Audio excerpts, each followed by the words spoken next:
Cordial saludo, profesora Patricia. El objetivo entonces en esta ocasión es poder presentar el laboratorio que vamos a desarrollar durante este semestre.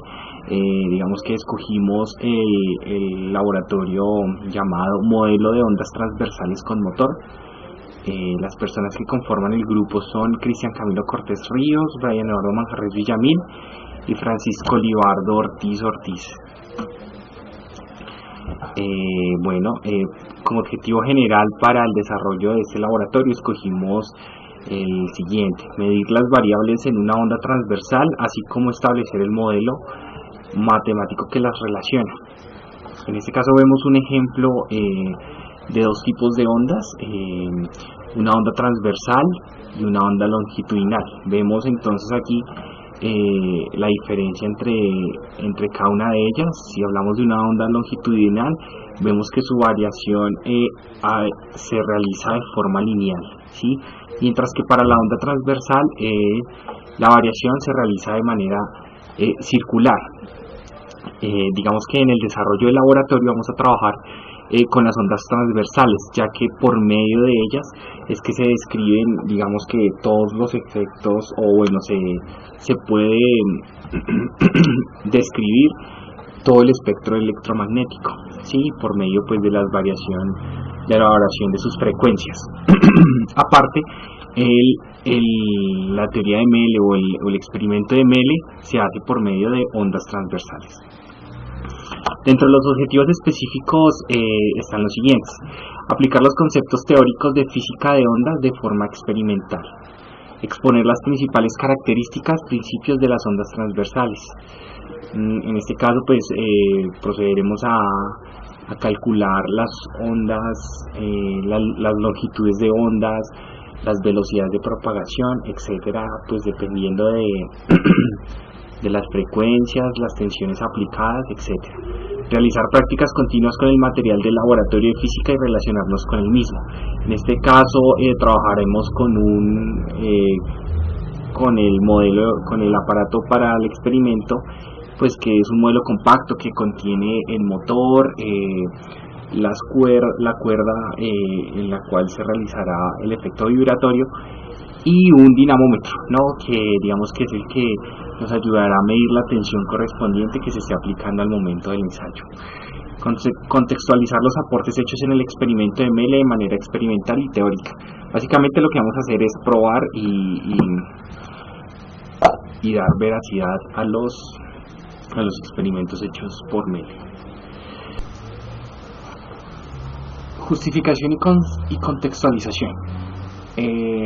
Durante la historia la luz ha tratado de ser descrita de varias maneras. Entonces, iniciando en el siglo XVII, Isaac Newton, a partir de su teoría corpuscular, ¿sí?, determina que la luz está hecha a base de partículas, ¿sí? Pues que es el primer acercamiento a una explicación del fenómeno lumínico. Posteriormente, varios científicos, incluyendo a Thomas Young, a Franz Melle y a James Clerk Maxwell, son quienes finalmente diseñan toda la teoría que conocemos hoy día sobre el comportamiento de onda que tiene la luz y cómo ésta puede describirse a partir del espectro electromagnético. Se considera entonces la luz como una onda electromagnética.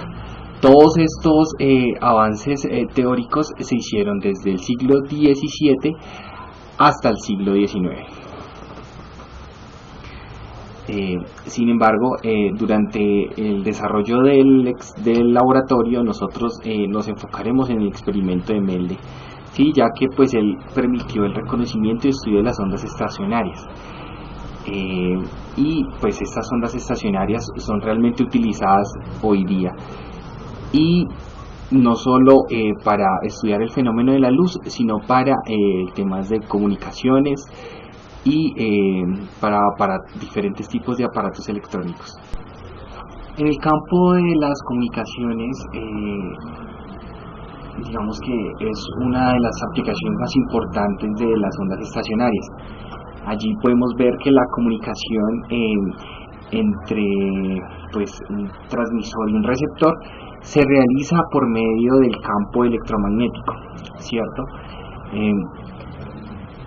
Esta combinación de campos eléctricos y magnéticos oscilantes, que si se ven dentro de una onda electromagnética son perpendiculares entre sí, se propagan a través del espacio transportando energía de un lugar a otro.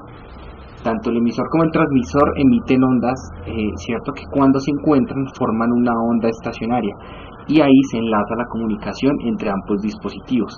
Esto puede verse en transmisión de televisión, comunicaciones radiales y o telefónicas. El sonar también es una de las aplicaciones de estas ondas estacionarias, y pues se usa mucho en los sistemas de navegación y localización, ¿sí?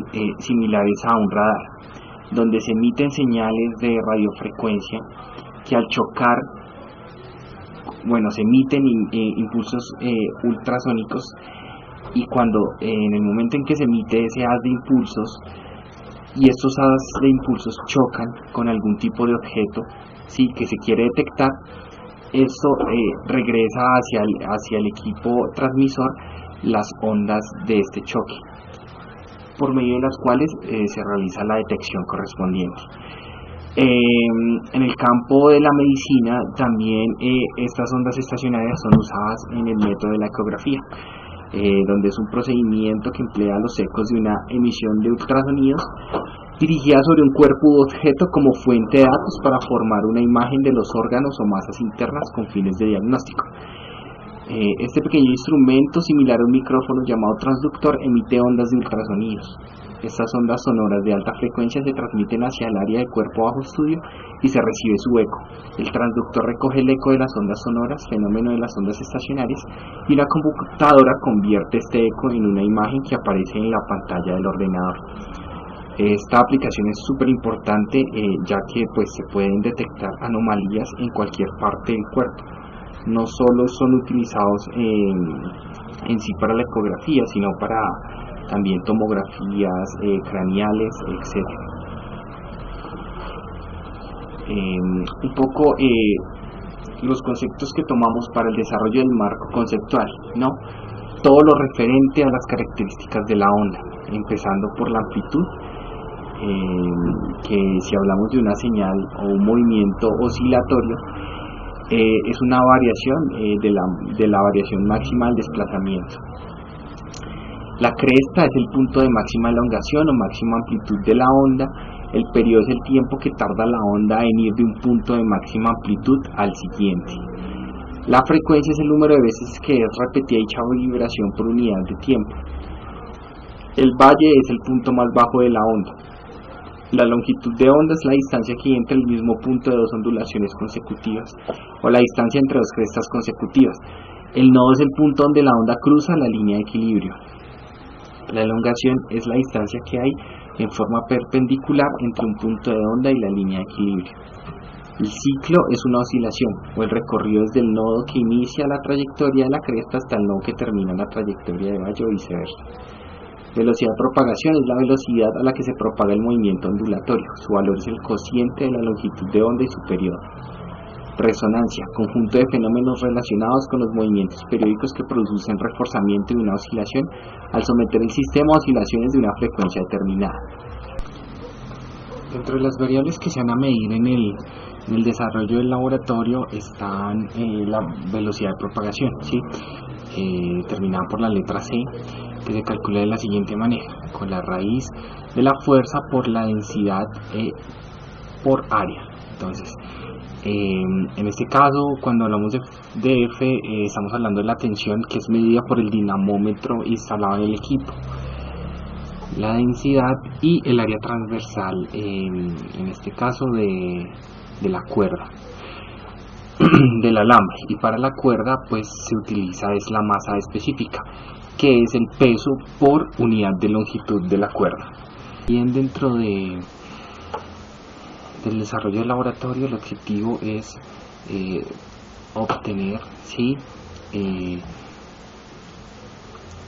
Una onda estacionaria y luego de ello calcular su longitud, su respectiva longitud de onda por medio de la masa específica que pues viene escrita en unidades de metro por unidad de longitud.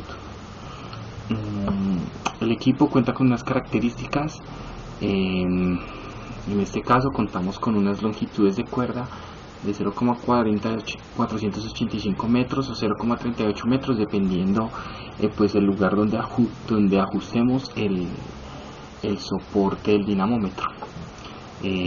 Ya nos regalan entonces la masa específica de la cuerda en miligramos por centímetro cuadrado. Cabe recordar que usamos estas ecuaciones debido a que utilizaremos una cuerda en el experimento. La tensión de la cuerda según el dinamómetro, campo de medición de 1 newton. Entonces estas son las características eléctricas del motor.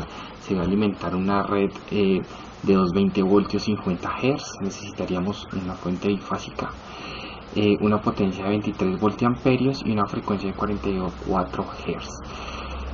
Las dimensiones del aparato, ¿sí? 70 centímetros por 15 por 14 y un peso de 2,5 kilogramos.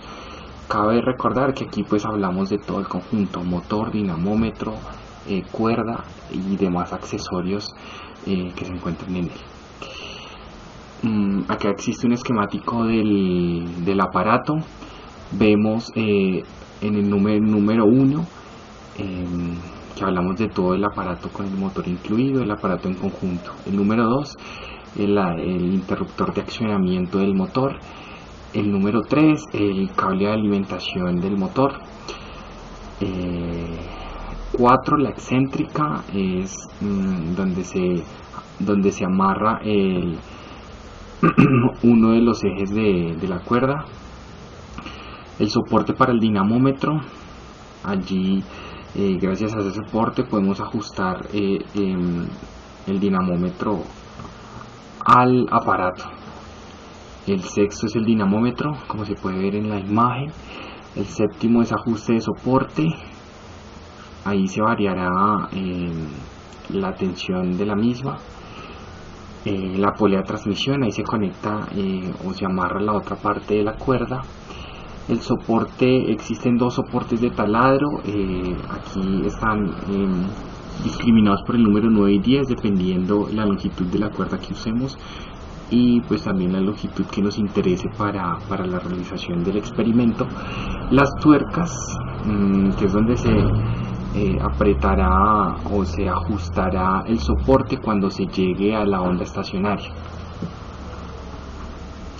Finalmente, acá una pequeña explicación de cómo se ejecutará o cuál es el procedimiento para la ejecución del ensayo. Entonces, una vez esté listo el equipo para efectuar los experimentos, el equipo esté listo para efectuar los experimentos una vez que el dinamómetro y una cuerda propia hayan sido montados y después de haber conectado el motor a la red, ajustando la altura del soporte con el tornillo, y mientras se va observando la cuerda, ir ajustando la altura del soporte lenta y continuamente hasta que se formen ondas estacionarias con una amplitud máxima. Entonces apretar firmemente el tornillo y notar la fuerza marcada en el dinamómetro. Tensiones mayores a 0,7 newtons perjudican la constancia de frecuencia del motor, algo que hay que tener muy en cuenta para no superar esos límites durante la ejecución de los ensayos. Finalmente presentamos un cronograma para la presentación de los avances y presentación final. Entonces, hasta el día de hoy existía el plazo para la preparación del preinforme, que es el video que estamos realizando. Entre el 4 de septiembre y el 7 de octubre, correcciones del preinforme, marco teórico con cálculos, práctica previa, laboratorio de forma libre. Entre el 10 de octubre y 10 de noviembre, la implementación tangible del experimento, y entre el 10 de noviembre y el 25 de noviembre, ajustes finales, correcciones y presentación final. Un poco la biografía donde tomamos la información de alimentación de este preinforme. Y con esto finalizamos entonces nuestra presentación. Pues esperamos sus comentarios y cualquier inquietud o comentario, estamos muy pendientes.